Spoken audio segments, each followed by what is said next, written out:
New ইয়র্কের বাফেলোয় বাংলাদেশের নদ-নদী ও প্রবাসীদের ভাবনায় তিস্তাসহ ৫৪ অভিন্ন নদীর ন্যায্য হিস্যার জোর দাবি।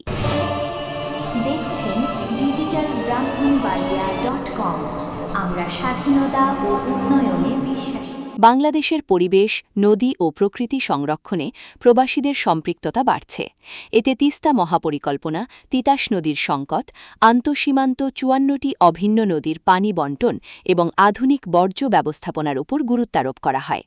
গত ১ জুলাই স্থানীয় বাংলাদেশ সময় ২ জুলাই সকাল ৮টা ৪০ সময় রাত ১০টা ৪০ ঘটিকায় যুক্তরাষ্ট্রের নিউ ইয়র্ক অঙ্গরাজ্যের বাফেলোর বিচউড প্যালেসে পরিবেশ, নদী ও প্রকৃতি রক্ষায় কাজ করা সামাজিক সংগঠন তরি বাংলাদেশের বাফেলো শাখার উদ্যোগে বাংলাদেশের নদ-নদী ও প্রবাসীদের ভাবনা শীর্ষক আলোচনা সভা অনুষ্ঠিত হয়।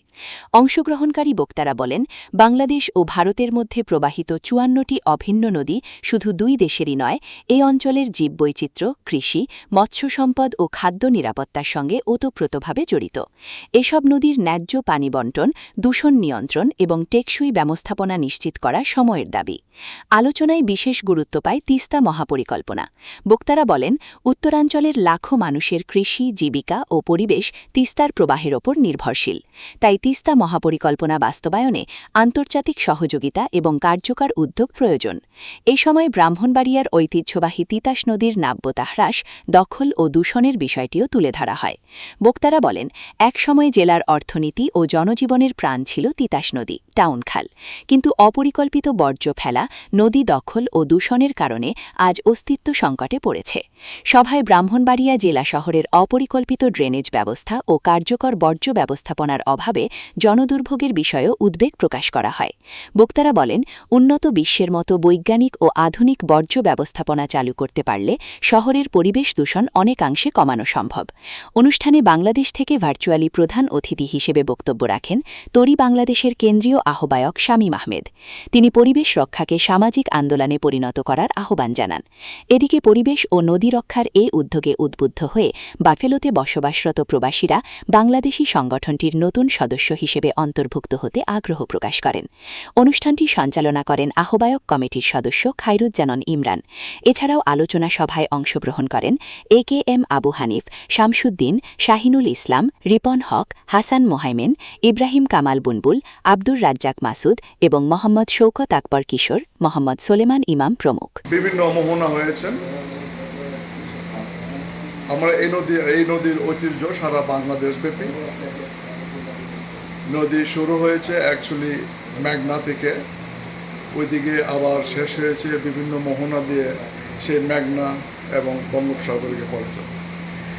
এই নদীর অনেক ঐতিহ্য আছে। আমরা যখন দেশে ছিলাম, অনেক দিন আগে দেশ থেকে বের হয়েছি, 94, আমাদের দেশের অবস্থা নদ নদী অনেকটাই ভালো ছিল, অনেক পানি ছিল, অনেক যৌবন ছিল নদীর। এখন নদীর অবস্থা খুব ভালো না, আপনারা জানেন। নদী খনন করা দরকার, নদী ভরাট হয়ে গেছে। নদীর পাশে তিতাস নদীর ঠিক পূর্ব পাশেই আমাদের বিল, যেটাকে বলা হয় মেড্ডার বিল আর শিমলকান্দির বিল। এই বিলগুলো এখন ভরপুর হয়ে গেছেন মাটি দিয়ে, এগুলোর কোনো রক্ষণাবেক্ষণ নেই। আমরা আশা করি আমাদের তিতাস নদীর রক্ষণাবেক্ষণ বাংলাদেশ সরকারে করবেন। এগুলিকে আমি ভুলে গেছি নদী বা খালটার নাম, ওইটা আমাদের জন্য একটা বিপজ্জনক হয়ে গেছে বর্তমানে। এদিকে পানি, মাছ, যত শস্য এগুলো পর্যন্ত নষ্ট হয়ে যায়। এগুলো রক্ষণাবেক্ষণ করা দরকার। আমরা এই সরকারের প্রতি, ব্রাহ্মণবাড়িয়া প্রশাসনের প্রতি এই যে আমাদের নিবেদন রইল, আপনারা এগুলো রক্ষণাবেক্ষণ করবেন, আপনারা দায়িত্বশীল হন। আমরা বাংলাদেশের ব্রাহ্মণবাড়িয়া তিতাস নদীকে, ব্রাহ্মণবাড়িয়ার পরিবেশকে আপনারা রক্ষা করবেন। আপনাদেরকে চাই আপনারা আরও একটু ক্ষমতা, দায়িত্ব নিয়ে আমাদের জন্য কাজ করেন। আবর্জনা মানে যখন দেশে যাই, যখন এই টি রোড ব্রিজের ফকিরাপুলের উপর যাই, তখন টাউন এই খালটার দিকে তাকাইলে আগের স্মৃতির কথা মনে পড়ে। খুব কষ্ট লাগে তখন, যে কি ছিল আর এখন কি হয়ে গেল।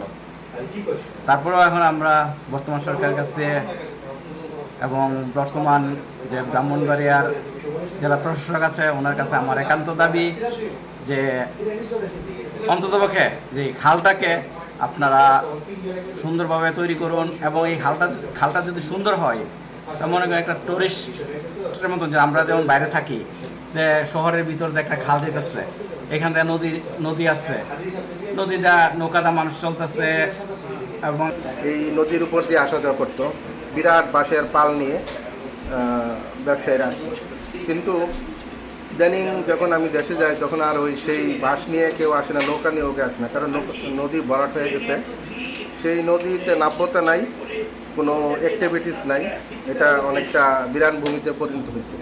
তো আমি আশা করব সরকারের কাছে, কর্তৃপক্ষের কাছে, এলাকার গণ্যমান্য মানুষের কাছে। রাজনৈতিক কর্মকাণ্ডগুলি আগে পরিচালিত হতো, সেগুলি আজকে স্তীমিত। তাই নদী এবং প্রকৃতি আমাদের জীবনের একটি উল্লেখযোগ্য দিক।